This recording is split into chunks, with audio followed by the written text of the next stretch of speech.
¿Qué es el hombre sino la evolución de un animal deseoso de poder? Los años han ido proyectándole a la humanidad la visión de personajes poderosos e influyentes y que a través de su forma de ver la vida son capaces de adoctrinar y apoderarse de la mente de miles de personas alrededor del mundo.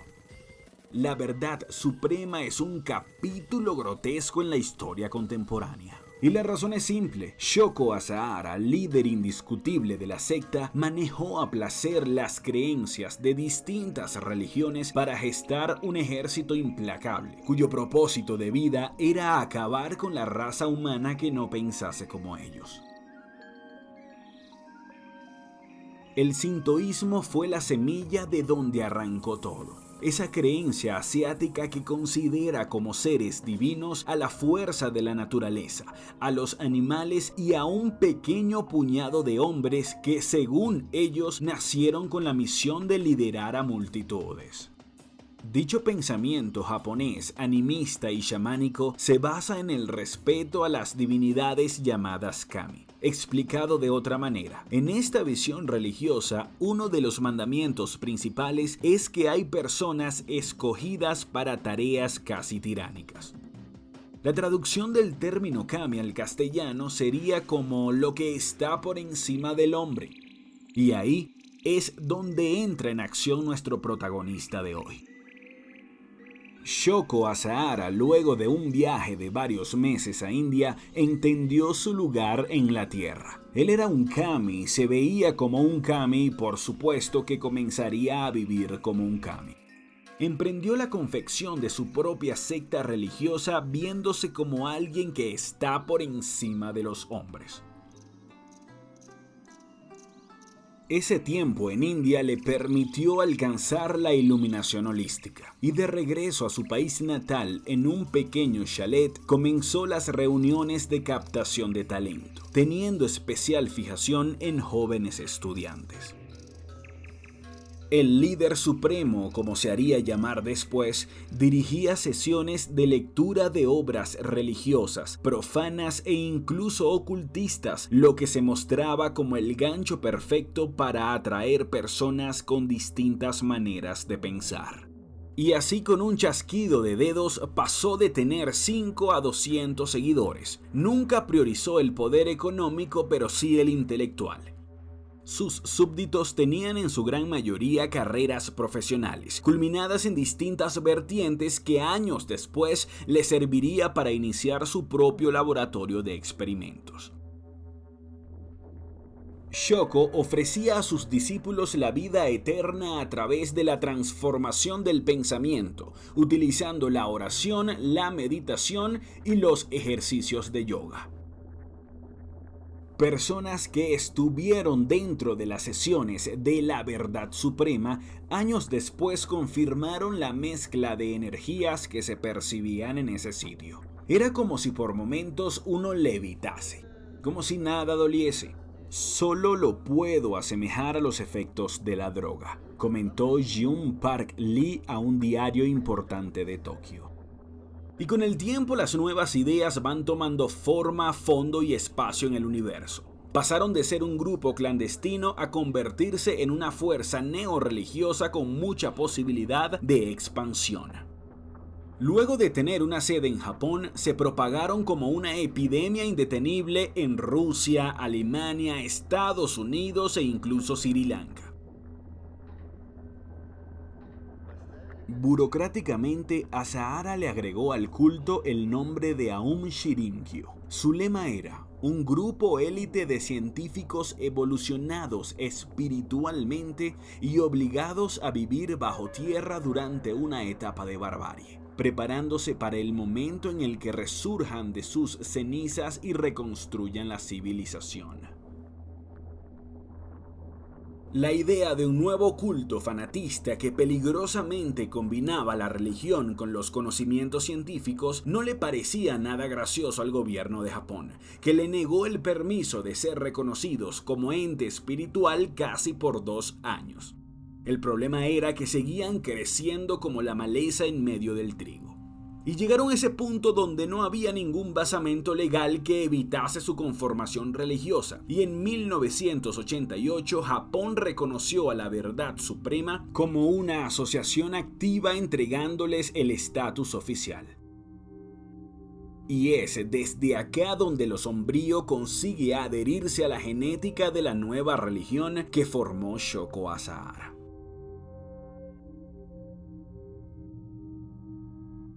Ikuo Hayashi, médico de profesión, fue el cerebro del mal. Su deseo de erradicar definitivamente a la raza no creyente lo hizo convertirse en mano derecha de Shoko. Documentos desclasificados por la policía de Japón aseguraron que Hayashi le ofreció al líder de la secta ir personalmente a África con la intención de conseguir los virus más letales y gestar su propio almacén de venenos y virus destructivos. Kazuaki Okazaki es otro nombre de relevancia en la expansión del culto. Aplicando su carisma y su conocimiento en el área psicológica, logró atraer por su cuenta a más de 10.000 fanáticos. Y esto le fue entregando poder en las decisiones mayores de la secta. Ya no era únicamente un consejero, ahora su misión, además de hacer crecer en números a la Verdad Suprema, era la de cazar a los principales enemigos. Porque esto trae la adquisición del poder. De repente comienzas a ver fantasmas y enemigos por todos lados. Okazaki, a través de sus informantes, se enteró que una familia cristiana formada por 2 abogados estaba investigando las actividades internas de la secta, con el único fin de conseguir la anulación de su estatus como clan religioso.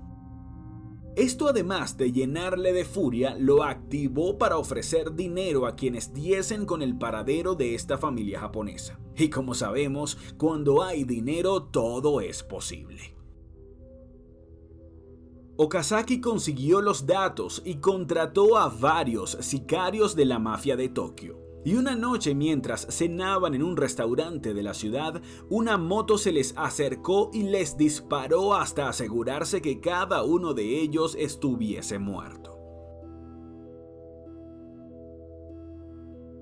El lamentable hecho pasó en noviembre de 1989.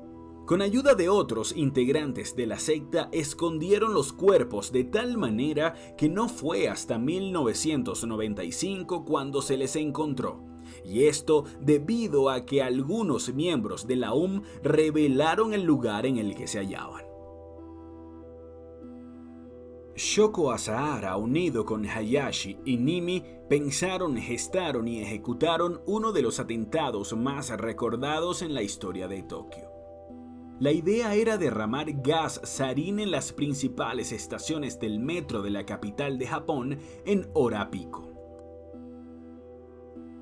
Para lograr esto, invirtieron aproximadamente 2 años en conocer los efectos del gas, en conseguir el momento exacto donde más concurrido estuviesen los trenes y sobre todo darle forma al plan de manera tan minuciosa que nunca pudiesen relacionarlo con la secta. Después de recoger toda la información necesaria y sentirse que estaban preparados para ejecutar la obra magna, decidieron hacer una pequeña prueba en la ciudad de Matsumoto. Esto se realizó entre la madrugada del 27 y el amanecer del 28 de junio de 1994. Una dramática llamada a los cuerpos de emergencia a las 11 de la noche confirmaba que al menos 8 personas habían muerto y otras 200 tenían distintos grados de afectación. El sarín, al ser un líquido incoloro e inodoro, es el agente perfecto utilizado como arma química. En la resolución 687 de la ONU fue clasificada como arma de destrucción masiva y 2 años antes del ataque colectivo que preparaba la Verdad Suprema fue declarada ilegal en la Convención Anual sobre Armas Químicas en 1993.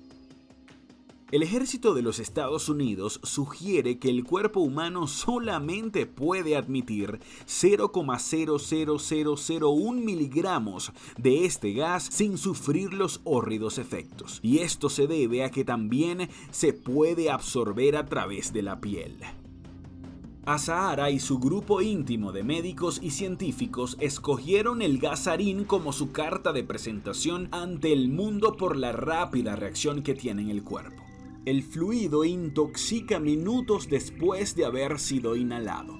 Produce edema en los pulmones, dolor de cabeza, fallas respiratorias, pérdida de coordinación motriz y finalmente la muerte en menos de una hora.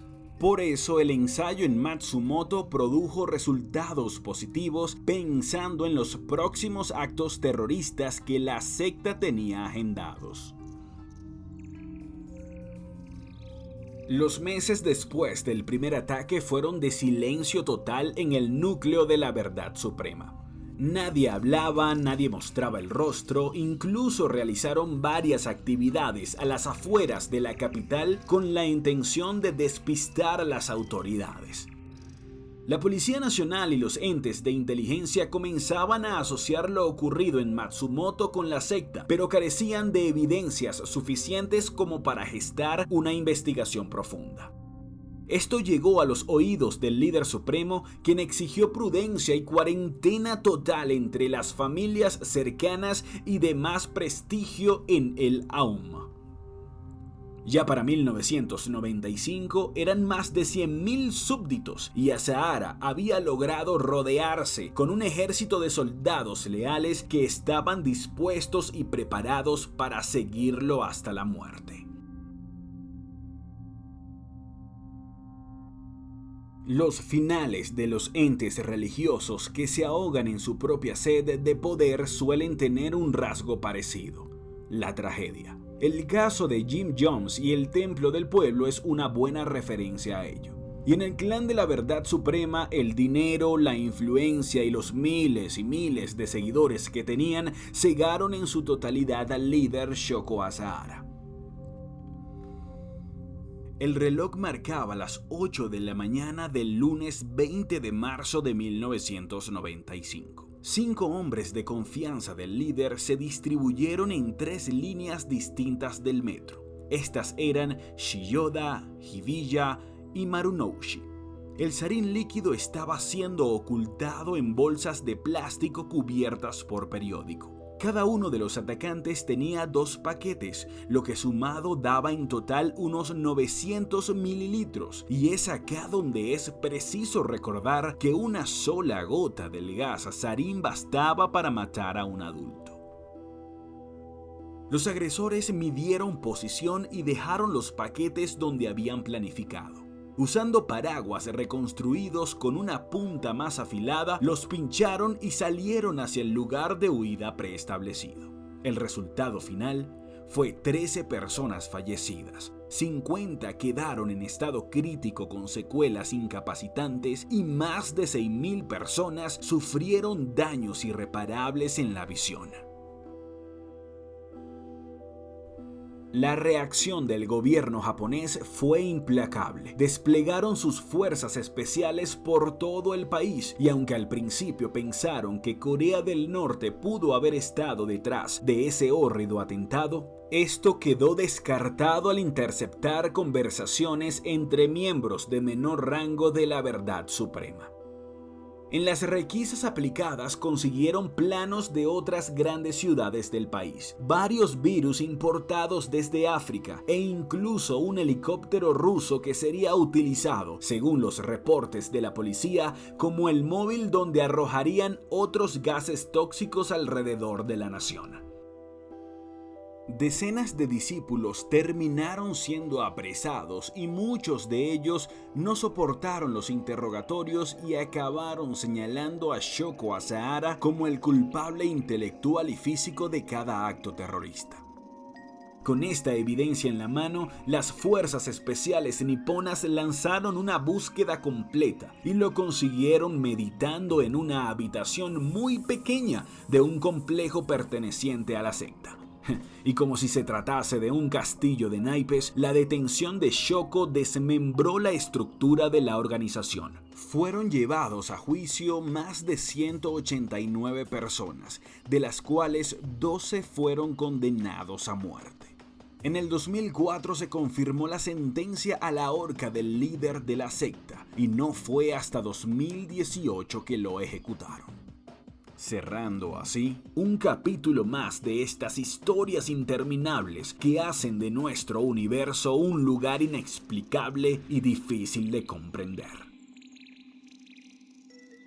Si el video te gustó, regálame un like, compártelo con tus amigos, pero especialmente suscríbete a mi canal, porque solo así puedes ayudarme a seguir creciendo.